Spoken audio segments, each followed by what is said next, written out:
STA TV, media syiar Islam.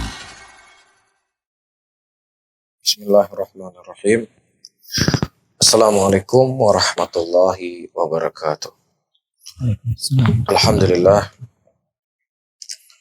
Alhamdulillah hamdan katsira thayyiban mubarakan fih, mubarakan alaih, kama yuhibbu rabbuna wa yarda. Wa usallim ala nabiyina al-karim Muhammadin wa ala alihi wa ashabihi wa man tabi'ahum bi ihsanin ila yaumiddin. Saudara-saudaraku, kaum muslimin dan kaum muslimat rahimani wa rahimakumullah, alhamdulillah. Pada sore hari ini Allah Subhanahu wa taala kembali mempertemukan kita dari ruang radio siar TTC 96,1 FM, dan kita masih pada pembahasan tentang muamalah Nabi Sallallahu Alaihi Wasallam dengan orang yang sekitar beliau. Dan sebelumnya kita sudah menyebutkan tentang putri-putri dan putra-putri Nabi Muhammad Sallallahu Alaihi Wasallam, nama mereka dan juga suami mereka. Dan pada sore hari ini kita akan membahas apa yang harus dilakukan oleh seorang ayah atau seorang ibu kepada anak-anaknya. Sebelum kita berbicara tentang cara mendidik anak, maka hal yang pertama dilakukan oleh Nabi Shallallahu Alaihi Wasallam adalah memberikan kepada mereka nama-nama yang bagus. An-nadhi fi asma'i awladin Nabi Shallallahu Alaihi Wasallam yajidu wa kullu asma'u hasanatan jamilatan. Dan kalau kita melihat dari nama-nama putra-putri Nabi Muhammad Shallallahu Alaihi Wasallam, maka kita akan mendapatkan seluruh namanya lah nama-nama yang indah, nama-nama yang bagus. Waqad kana Nabi Shallallahu Alaihi Wasallam yahutsu 'alal asma'il hasanah. Dan Nabi Shallallahu Alaihi Wasallam beliau menghasung untuk memberikan nama-nama yang indah. Dan bahkan beliau pernah menggantikan nama-nama yang tidak pantas untuk diberikan kepada seorang anak. Jadi di antara nama-nama yang itu tidak pantas diberikan ya kepada anak, pertama, nama-nama orang-orang kafir yang itu sudah menjadi ciri khas agamanya mereka. Ya, nama-nama orang kafir, Peter namanya, atau ya Johnson, atau pemain-pemain bola yang memang mereka itu dikenal dengan nama-nama mereka. Ya. Atau nama-nama yang itu bentuknya ta'abudiyah, ya, kepada selain Allah. Ya, nama yang baik Abdullah, Abdurrahman. Abdul adalah hamba, Allah adalah lafzul jalalah Allah, hambanya Allah. Ar-Rahman, begitu juga nama Allah, hambanya Ar-Rahman, itu hambanya Allah. Maka tidak boleh seseorang memberikan nama yang itu bentuknya penghambaan kepada selain Allah. Ya, dan di antara nama yang cukup banyak saya dapatkan bentuk penghambaan kepada selain Allah, Abdul Haris. Haris itu bukan nama Allah. Ya, sehingga ketika Haris itu bukan nama Allah, tidak boleh seseorang diberikan nama anaknya dengan Abdul Haris. Abdul itu hanya bisa dinisbatkan kepada lafzul jalalah Allah. Ya, Abdullah, Abdurrahman, Abdul Latif, Abdul Karim. Ya, karena semua ini nama Allah. Abdul Razak, ya, Abdul Muhsin. Ini semua nama dari nama Allah Subhanahu wa taala. Maka boleh dinisbatkan kepada Abdun. Tapi ketika itu bukan nama-nama Allah, maka terlarang seseorang menisbatkan penghambaan kepada selain nama Allah Rabbul Alamin. Jadi orang yang memiliki nama, banyak saya dapatkan Abdul Harith, ini harus diganti. Ini bukan nama yang baik, ini nama yang jelek. Dan nama yang jelek telah diganti oleh Nabi SAW di masa hidupnya. Dan itu berlaku bagi siapa saja yang mereka bernama dengan nama yang tidak baik. Qala Sufyan bin Sa'id Ats-Tsauri rahimahullah, kana yuqal haqqul walad ala walidihi ayyuhsin isma'ahu ayyuzawwijahu idza balagha. Kata Sufyan bin Sa'id Ats-Tsauri, dan di antara hak yang harus dilakukan atau di antara kewajiban yang harus ditunaikan oleh seorang ayah kepada anaknya yaitu memberikan namanya dengan nama yang baik dan menikahkan mereka ketika mereka sudah sampai waktu untuk menikah dan dididik mereka dengan adab yang baik. Baik. Dan disebutkan juga dari Anas bin Malik radhiyallahu taala anhu qala Rasulullah sallallahu alaihi wasallam wulida li lailata ghulamun. Telah terlahirkan untuk saya tadi malam seorang anak laki-laki. Fasammaituhu bi ismi Abi Ibrahim. Dan aku namakan dia dengan nama bapakku. Siapa? Ibrahim alaihissalam. Karena Ibrahim itu adalah apa? Kakek tertingginya Nabi Muhammad sallallahu alaihi wasallam. Dan ini sebagai penguat apa yang telah kita sampaikan pada kajian-kajian kita sebelumnya, bahwasanya kakek itu adalah tingkatan bapak. Kedudukannya sama seperti bapak. Nabi pernah mengatakan, Ana ibnu Abdul Muttalib wala fakhr. Saya anaknya Abdul Muttalib dan saya tidak membanggakan diri. Tidak membuat saya itu bangga. Dan kita ketahui bahwasanya bapaknya Rasulullah sallallahu alaihi wasallam adalah Abdullah. Abdul Muttalib adalah kakek beliau. Ya, dan begitu juga di sini Rasulullah mengatakan fasammaituhu, dan aku memberikan nama kepada anakku dengan nama bapakku. Siapa? Ibrahim alaihi salam. Dan di sini para hadirin dan hadrat disebutkan dalam hadis yang lain, ya, Rasulullah menganjurkan untuk kita memberikan anak pada hari ketujuh. Dalam hadis ini Nabi SAW, anaknya lahir tadi malam dan beliau sudah memberikan nama. Nah, seakan-akan kedua hadis ini saling bertolak belakang antara satu dengan yang lainnya. Dan bagaimana cara menjamak di antara kedua hadis tersebut? Para ulama mengatakan, siapa yang seseorang sudah memiliki nama untuk anaknya, maka diberikan nama tersebut di hari dia lahir. Tapi kalau seandainya dia belum punya nama untuk anaknya sampai anaknya itu lahir, maka dianjurkan untuk diberikan pada hari ketujuh. Bisa difahami ya?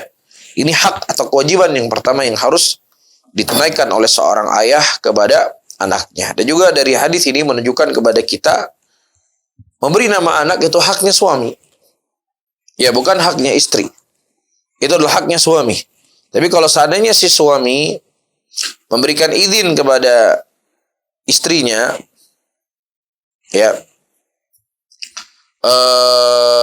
memberikan nama, maka tidak ada masalah si istri memberikan nama. Tapi kalau seandainya si suami mengatakan ini nama hak saya, maka hak si suami lebih dikedepankan daripada istri dalam memberikan nama anak. Dan bagaimana Nabi kita SAW, beliau bermuamalah dengan anak-anak beliau, laki-laki ataukah perempuan. Dan ini adalah hal yang sangat penting yang perlu diketahui oleh ibu-ibu dan ayah-ayah. Karena anak itu bukan hanya diberikan pakaian, anak itu bukan hanya diberikan kendaraan, anak itu bukan hanya dipilih sekolah yang terbaik, anak itu bukan hanya diberikan penghidupan, tetapi ada pendekatan yang harus ekstra yang dilakukan oleh ayah dan bunda agar bagaimana anak itu tumbuh dalam keadaan baik dan soleh dan solehah. Disebutkan di sini oleh beliau, laqad razaqan nabiyyu sallallahu alaihi wasallam bi arba'i banatin. Dan Nabi SAW telah dianugerahkan oleh Allah 4 anak perempuan. Sebagaimana yang telah kita sebutkan pada pertemuan yang lalu, Zainab, Ruqayyah, Ummu Kulthum, dan Fatimah radhiyallahu ta'ala anha. Nah, dan di antara anak-anak Nabi Muhammad SAW yang hidup tumbuh bersama dengan beliau adalah anak-anak perempuan beliau. Adapun anak laki-laki sebagaimana telah kita sebutkan pada pertemuan yang lalu, mereka semuanya meninggal dalam kondisi masih kecil. Dan Nabi SAW sangat mencintai anak-anak perempuan beliau. Dan beliau juga sangat memuliakan mereka. Dan ini merupakan darsun, ini merupakan pelajaran bagi siapa saja yang mereka diberikan rezeki oleh Allah Subhanahu wa taala anak, walaupun jumlah anak perempuannya itu banyak. Dan dia harus menambahkan kebahagiaan. Dia harus menambahkan kegembiraan sebagai wujud syukur kepada Allah Subhanahu wa taala dari apa yang telah Allah hibahkan kepadanya. Dan dia harus memiliki niat yang kuat untuk mendidik dan mengajarkan mereka ya tentang agama ini. Ya, karena sebagian orang tua ketika dia punya anak, perempuan. Kemudian yang kelima, dia sangat berharap untuk mendapatkan anak laki-laki.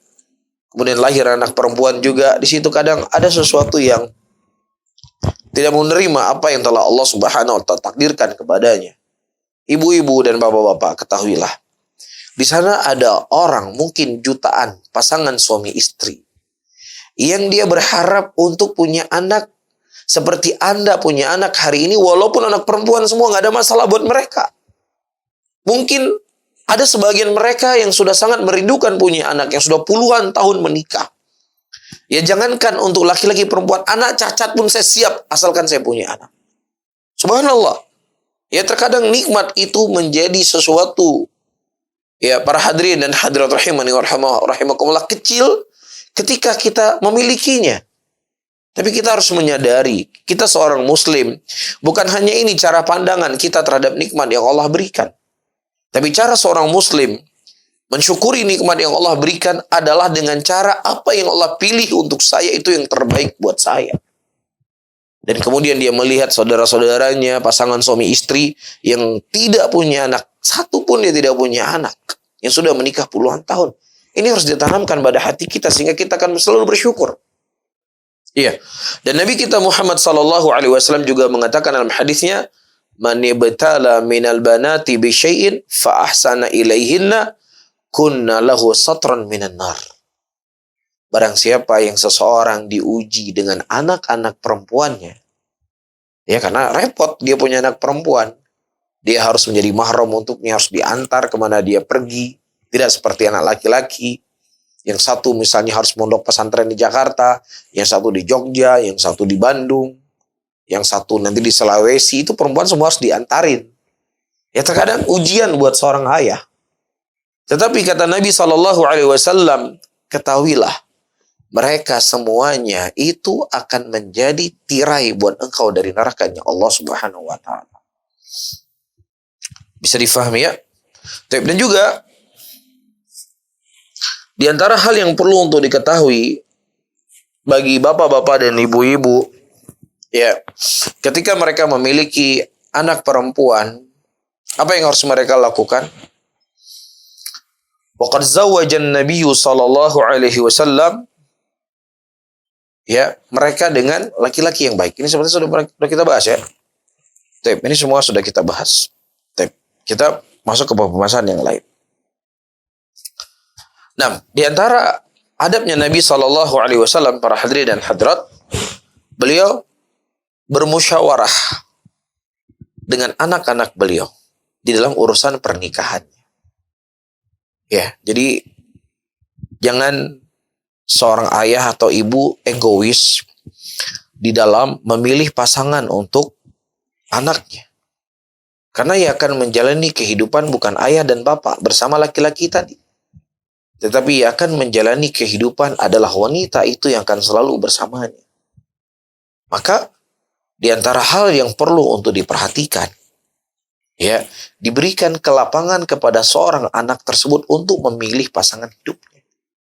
Apa yang membuat dia rela, apa yang membuat dia ridho, tentunya kita cerita di sini adalah semuanya laki-laki soleh, ini soleh, ini soleh, ini soleh, ini soleh. Tapi kalau seandainya satu laki-lakinya kafir, bukan orang Islam misalnya, atau misalnya bandit, perampok, atau lain sebagainya, ya sudah, orang tua harus menghalangi anaknya untuk menikah dengan laki-laki yang tidak baik. Tetapi maksud kita di sini, ada sekian laki-laki soleh di sini. Soleh, semuanya soleh. Ya, maka diberikan pilihan kepada anak perempuan tersebut dan dimusyawarahkan dengan mereka. Kakak, ini kan anak ini yang pertama ini mungkin satu daerah dengan kita. Yang satu ini mungkin dia jauh dari kita. Itu pengalaman ayah, pengalaman ibu ketika menikah dengan pasangan yang jauh. Ibu mungkin agak kerepotan, harus mudik, harus begini, harus begitu. Ya, dan mungkin dari sisi kebiasaan dan adat itu berbeda. Ya, mungkin alangkah baiknya lah kakak nikah saja dengan orang yang sedaerah dengan kita. Bukan asobiah ya, bukan rasisme, tapi ada hal yang diinginkan di sana untuk memudahkan komunikasi, untuk memudahkan istilahnya acara pernikahan dan lain sebagainya. Bab ini bukan bab meyakini orang Aceh lebih baik daripada orang Jawa. Nauzubillah. Ya, ini rasisme dan tidak ada dalil yang menunjukkan orang Aceh lebih baik daripada orang Jawa. Ya Toraja lebih baik daripada orang Medan, nggak ada. Yang datang dalil kepada kita orang yang paling bertakwa, dialah orang yang paling baik di sisi Allah Subhanahu wa Ta'ala. Tapi lebih kepada hal yang kita sebutkan tadi. Nah, datang dari Atha bin Abi Rabah, lama khatiba Aliyun Fatimah radhiyallahu ta'ala anha, ketika Ali bin Abi Thalib radhiyallahu ta'ala anhu menkhitbah ya Fatimah, ataha Rasulullah sallallahu alaihi wasallam. Ya, datang Nabi sallallahu alaihi wasallam ya kepada Fatimah radhiyallahu taala anhu.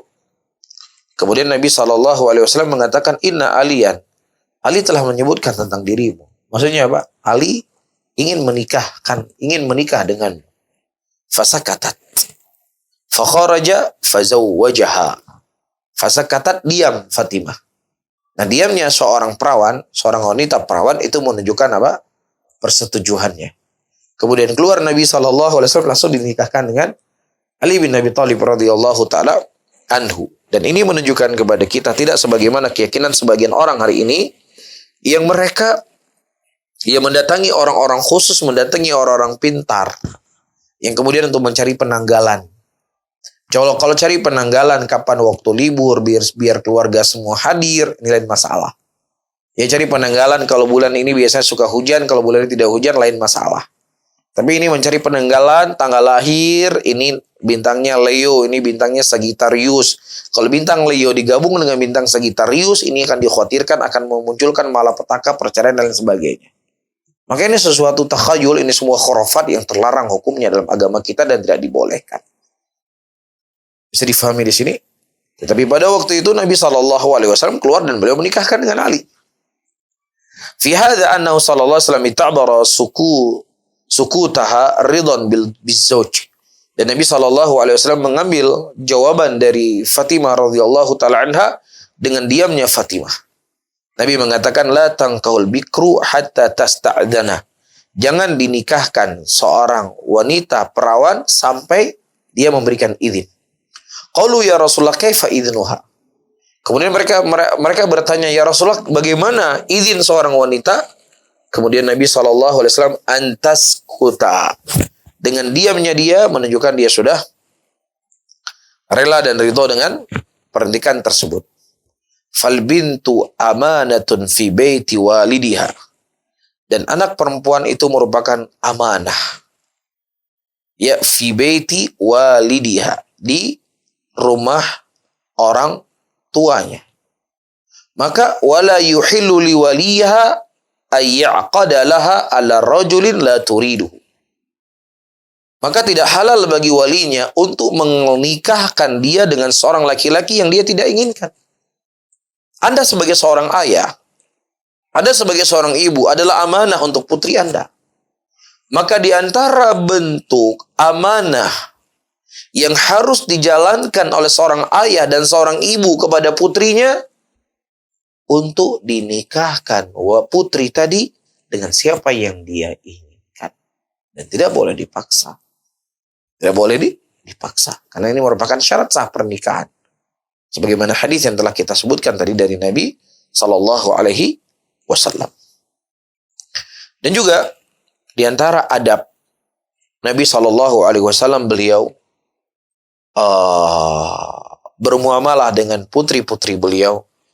Beliau Nabi SAW tidak memberikan patokan mahar yang tinggi kepada anak-anak beliau. Waqad zawajan Nabi SAW banatihi alal yasir minas sadaq. Dan Nabi SAW, para hadirin dan hadirat rahimani wa rahimakumullah, beliau telah menikahkan putri-putri beliau dengan mahar yang mudah. Ya, beliau adalah pemimpin terbaik di muka bumi ini. Manusia yang paling mulia yang pernah menginjak tanah di muka bumi Allah ini. Dan bersamaan dengan itu putri-putri beliau adalah wanita-wanita yang suci, wanita-wanita yang mulia, anaknya seorang laki-laki yang paling mulia. Tetapi bersama dengan itu para hadirin dan hadirat rahimani wa rahimakumullah, beliau tidak mengambil mahar yang besar dan tinggi untuk anak-anaknya. Disebutkan dari hadis Abdullah bin Abbas radhiyallahu taala anhuma, anna Aliyan qala tazawwajtu Fatimah radhiyallahu ta'ala anhu faqultu ya Rasulullah ibni bi. Qala atiha syai'a. Qala ma indi min syai'. Qala fa aina dir'aka al-hatamiyah. Nam, qala hiya indi. Qala fa atiha iyyahu. Subhanallah. Ya, ketika Ali radhiyallahu ta'ala anhu, para hadirin dan hadirat rahimani rahimakumullah, pada waktu itu ya mendatangi Nabi Muhammad sallallahu alaihi salatu wasallam. Dan beliau mengkhabarkan ingin melamar Fatimah radhiyallahu taala anha. Baik. Faqultu, wahai Rasulullah, ya ibni bi. Qala a'tiya syai'an. Kemudian setelah Rasulullah mendengar Ali meminta untuk menikahi Fatimah, Rasulullah mengatakan berikan kepadanya sesuatu sebagai mahar. Kemudian Ali bin Abi Thalib radhiyallahu ta'ala anhu mengatakan, ya aku tidak memiliki sesuatu apapun untuk aku berikan kepadanya. Kemudian Nabi SAW bertanya kepadanya, aina dar'aka, di mana baju perangmu? Ya, kemudian dia ada bersamaku. Karena Ali berpikir nggak mungkinlah baju perang dijadikan sebagai mahar. Kan seperti itu. Nggak mungkin sesuatu perisai atau baju perang atau yang semisalnya dijadikan sebagai mahar, nggak mungkin. Kemudian kata Nabi SAW, di mana dir'a itu mana? Ada sama saya. Ya sudah, itu yang kamu berikan. Jadi memang itu yang dia punya, yaitu yang dimudahkan oleh Nabi SAW. Ya, jadi Ali berpikir, ya untuk apa perempuan baju perang, kan nggak bisa dimanfaatkan, atau yang semisalnya nggak bisa dimanfaatkan. Tetapi inilah bentuk apa yang kita khabarkan tadi. Nabi SAW itu beliau selalu memudahkan anak-anak perempuan beliau dalam keadaan itu mereka perfect. Dari sisi wajahnya mereka wanita yang cantik. Dari sisi kemuliaan mereka anaknya Rasulullah. Dari sisi nasab mereka dari Quraisy. Ya, dan mereka secara kepribadian wanita-wanita yang akan masuk ke dalam surganya Allah Subhanahu wa taala. Tetapi subhanallah, ini maharnya. Ini sekarang kita punya anak perempuan terkadang cantiknya pas-pasan, nyuci nggak bisa, masak nggak bisa. Ya terkadang akhlaknya juga pas-pasan, agama juga pas-pasan. Maharnya Masya Allah selangit. Nanti setelah nikah, ini jadi masalah setelah nikah. Ya setelah si laki-laki tadi sebagai suaminya memberikan mahar yang banyak, disuruh masak nggak bisa, disuruh setrika nggak bisa, ada penyesalan dalam hatinya. Tapi kalau seandainya maharnya itu mudah, ya sudah, memang ini mahar yang saya berikan, ya wajar dong saya dapat perempuan seperti ini. Tapi udah maharnya mahal, semuanya mahal. Para hadirin dan hadirat rahimani rahimakumullah, terkadang ini akan membuat sesuatu di dalam hatinya. Bisa difahami ya? Naam, fahadha huwa as-sadaqu binti Rasulillah sallallahu alaihi wasallam wa asghar banatihi. Sayyidatun nisa ahlil jannah dar'un hatamiyah. Naam. Jadi terkadang dar' itu juga bisa jadi dia tidak mesti harus baju perang. Bisa saja perisai yang digunakan untuk menutup dada atau yang semisalnya. Juga itu maknanya adalah dir'. Taib. Kemudian para hadirin dan hadirat rahimani rahimakumullah. Wa ma yaf'aluhu ba'dun nas fi zamanina min at-taghali fil muhur laisa huwa min hadin Nabi sallallahu alaihi wasallam. Dan orang-orang hari ini atau sebagian orang yang mereka menaikkan harga mahar dengan harga yang tinggi, maka ini bukan daripada petunjuk Rasulullah sallallahu alaihi wasallam. Nah, kalau seandainya mahar yang tinggi itu sebagai bentuk memuliakan kaum wanita, maka niscaya Nabi sallallahu alaihi wasallam akan meninggikan mahar-mahar beliau untuk putri-putri beliau, karena mereka adalah orang-orang yang sangat dimuliakan oleh Nabi sallallahu alaihi wasallam. Dan juga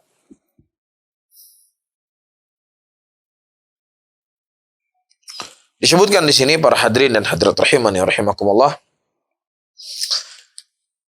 Dari hadis yang kita baca, istihbabu taysir fi umur zawaj wa yakuna qadar istita'ah fala yatakallafu az-zawju aw zawjatu fawqa taqatiha fi tajhiz baiti zawjiyah. Jadi dari hadis-hadis tersebut kita bisa mengambil sebuah faidah dari kebiasaan dan hadis Nabi sallallahu alaihi wasallam. Beliau mempermudahkan urusan pernikahan dan beliau tidak membebani sesuatu yang itu di atas kemampuannya mereka. Ya. Apakah dalam urusan rumah ataukah dalam urusan hal-hal yang lainnya? Apa yang mudah buat engkau? Kamu punya rumah sendiri, ya sudah kamu tinggalkan istrimu di rumahmu. Kamu masih punya rumah sewa, ya sudah kamu tinggal apa yang kamu mampu. Yang penting kamu bertanggung jawab kepada istrimu. Ya, Rasulullah tidak membebani beliau Ali bin Abi Thalib dengan beban-beban yang berat pada waktu itu. Harus punya rumah sebesar ini, harus bawaan-bawaan seperti ini, tempat tidur harus seperti ini, nggak ada. Ya, apa yang mudah itu yang kau berikan. Subhanallah. Wa khassasa billaha Rasulullah sallallahu alaihi wasallam hijratu khalfa baiti ummil mukminin Aisyah radhiyallahu taala min jihati shimal. Dan subhanallah, Nabi sallallahu alaihi wasallam, para hadirin dan hadirat rahimani rahimakumullah, mempersiapkan kamar atau rumah untuk Aisyah radhiyallahu taala anha di sebelah kanan. Di sebelah kanannya rumah Aisyah radhiyallahu taala anha. Baik. Subhanallah. Baik. Jadi dekat dengan Nabi sallallahu alaihi wasallam pada waktu itu. Dan juga di sini anu yang bagi lil walid al-urus ayusahum fi takalif az-zawaj la yaqul kullu shay'in 'ala az-zawj. والزوج اليوم غالبا شاب حديث تخرج أو حديث تتوظف وراتبه بسيط فيحتاج إلى مساعدة. Dan juga di sini hendaknya orang tua mereka membantu anaknya dalam menikah. Iya, karena apalagi anak-anak muda yang baru bekerja, yang baru selesai kuliah, mungkin yang gajinya adalah sekedarnya, maka di sini orang tua harus membantu anaknya. Ya, membantu anaknya untuk ya urusan-urusan pernikahan mereka. Dan juga calon mertua jangan memberatkan si calon menantu tadi dengan hal yang berat. Subhanallah. Jadi kalau seandainya dua hal ini diterapkan dan dijalankan, semua akan menjadi baik. Nah, wallahu a'lam bishawab, mungkin ini bisa kita sampaikan. Insya Allah kita lanjutkan pada pertemuan yang akan datang. Dan dari waktu yang tersisa mungkin kita akan jawab beberapa soal sebatas kemampuan yang saya ketahui, dan saya tidak dibebani oleh Allah apa yang saya tidak ketahui. Allah alam bishawab. Baik Ustaz, ada beberapa pertanyaan yang masuk Ustaz. Pertanyaan pertama Ustaz, Assalamualaikum Ustaz. Waalaikumsalam. Afwan, izin bertanya Ustaz, haruskah kita menisbatkan diri pada satu madhab, yaitu salah satu dari madhab imam yang 4? Dan bolehkah kita mengambil pendapat tidak hanya pada satu madhab saja Ustaz, terutama dalam masalah fikih? Mohon nasihatnya Ustaz. Ada soal yang berkaitan dengan pembahasan yang kita bahas? Kalau yang sedang dibahas tidak ada Ustaz. Para hadirin dan hadirat rahimani wa rahimakumullah, pertama perlu kita ketahui, mazhab itu adalah pandangan para ulama mujtahidun. Ya, pandangan ulama mujtahidun di dalam mereka memahami hadis-hadis Rasulullah SAW atau memahami ayat-ayat Quran. Ya, jadi itu pemahaman mereka. Jadi mazhab itu bukan dalil sendiri, mazhab sendiri, enggak. Ya, jadi kalau ada orang yang berkata, udah saya nggak mau mazhab Syafi'i, mazhab saya mau dalil. Ini ucapan. Apa maksud ucapan Anda? Apakah Anda berpikir bahwasannya Imam Syafi'i, Imam Ahmad, Imam Malik, Imam Abu Hanifah ya adalah orang-orang yang mereka menjadikan acuan dalam agama mereka, akal mereka dan logika mereka?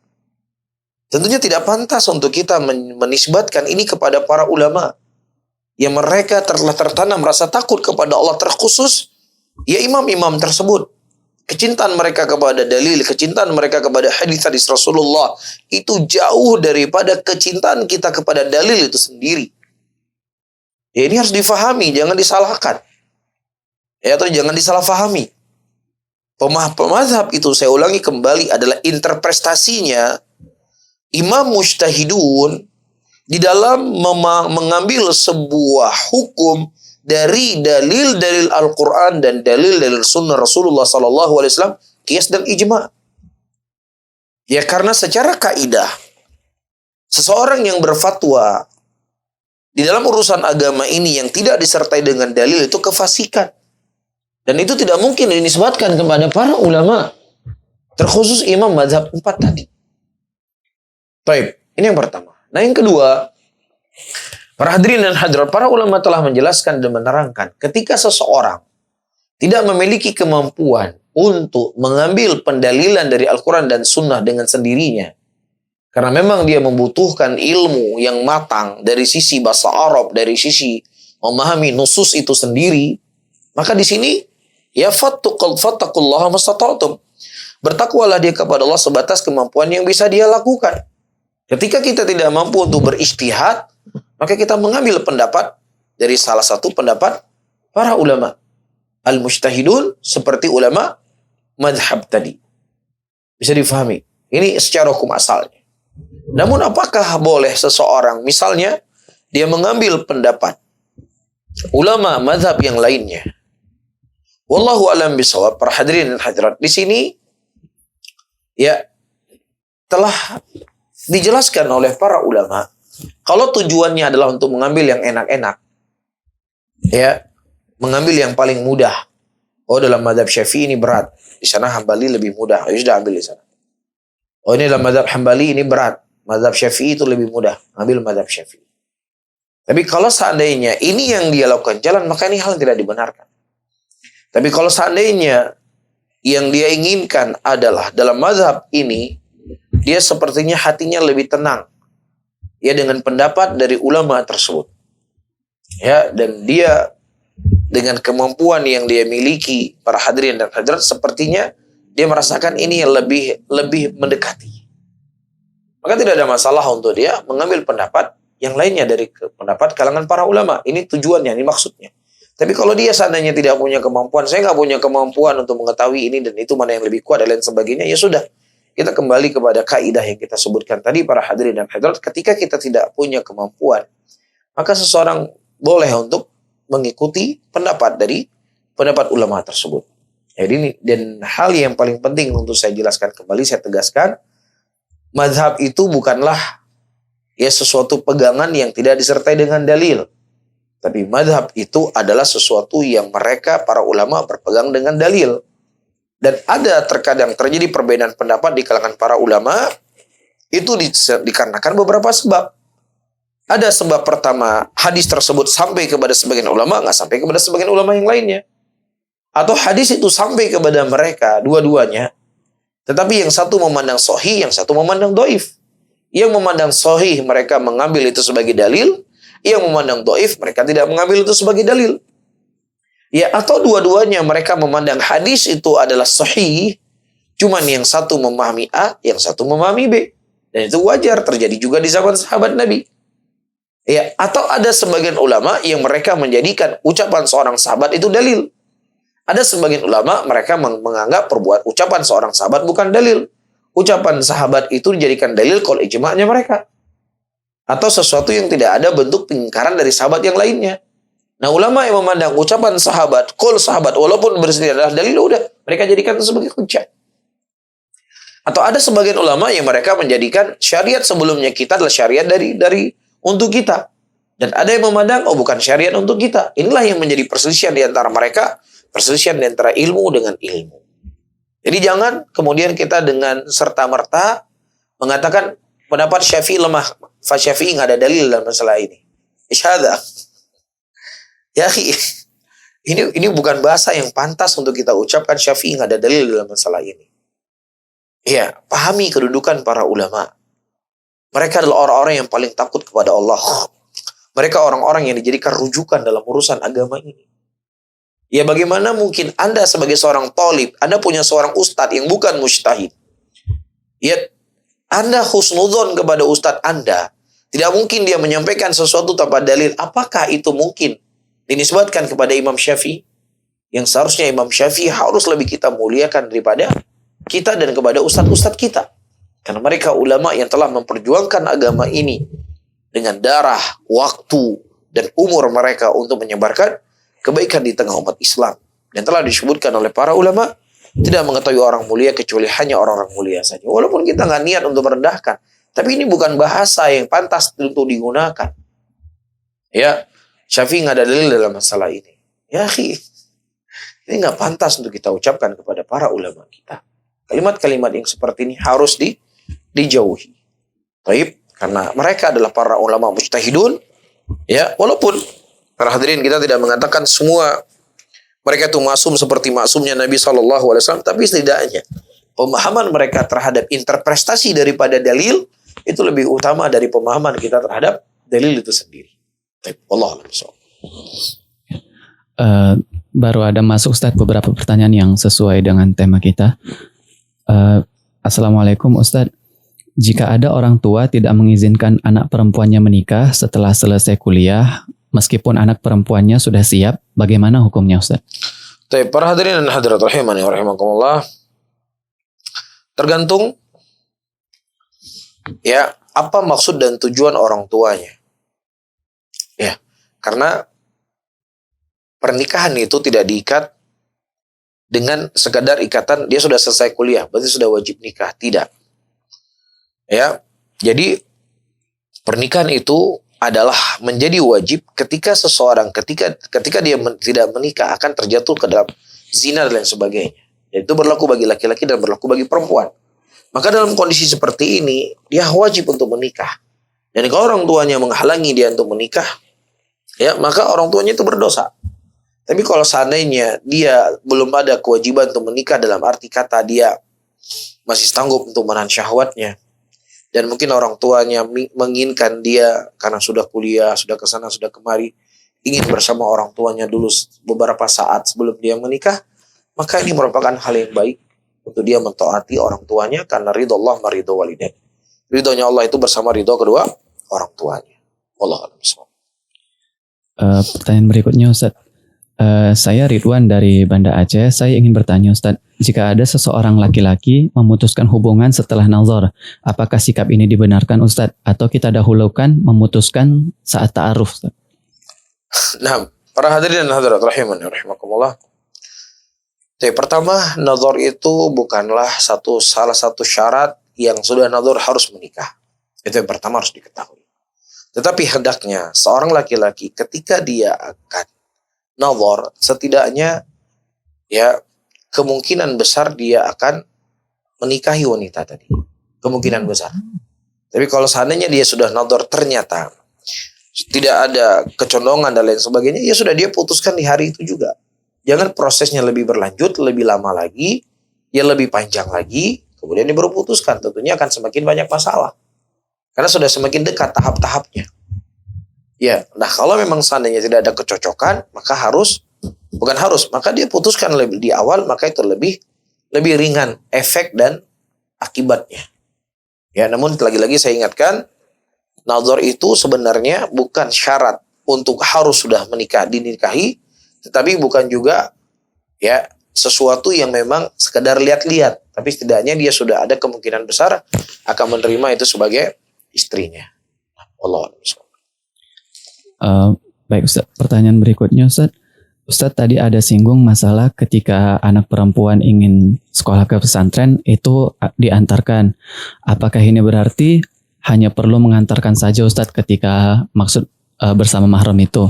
Atau harus ada yang tinggal dekat dengannya selamanya Ustaz? Ditanyakan kepada Lajnah Daimah pada waktu itu,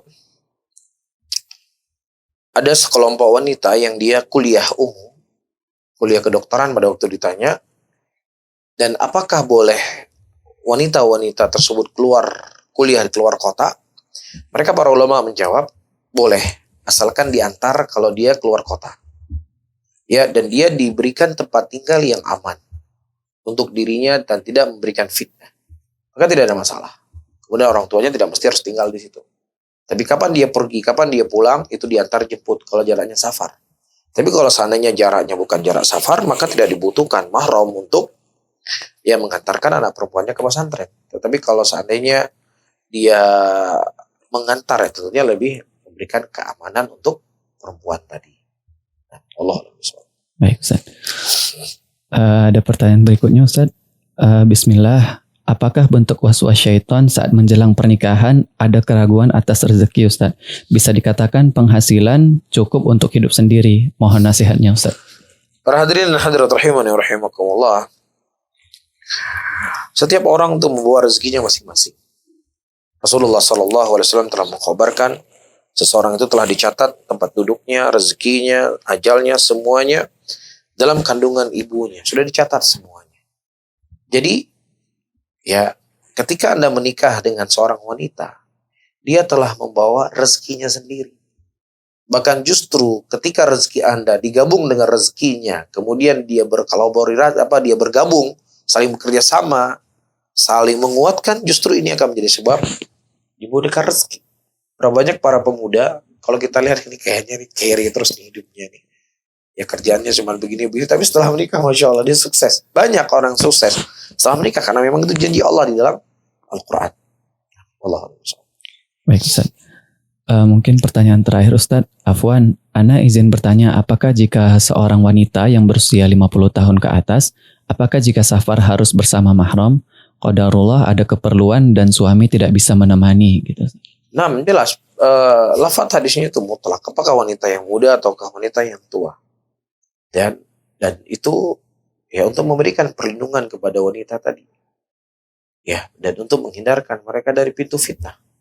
Maka itu berlaku bagi wanita muda ataukah wanita tua. Walaupun wanita muda itu lebih ditekankan. Namun bukan berarti wanita muda berpergian tidak boleh tanpa mahram, harus dengan mahramnya. Nah, wallahu a'lam bishawab. Baik, mungkin itu tadi adalah pertanyaan terakhir kita Ustaz pada kajian interaktif pada sore hari ini. Baik, barakallahu fikum, jazakumullah khairan. Mungkin ini yang bisa kita sampaikan, mudah-mudahan bermanfaat untuk saya sendiri dan juga buat pendengar semuanya. Saya tutup, subhanallah bihamdika, asyhadu an la ilaha illa anta, astaghfiruka wa atubu ilaik. Wassalamualaikum warahmatullahi wabarakatuh.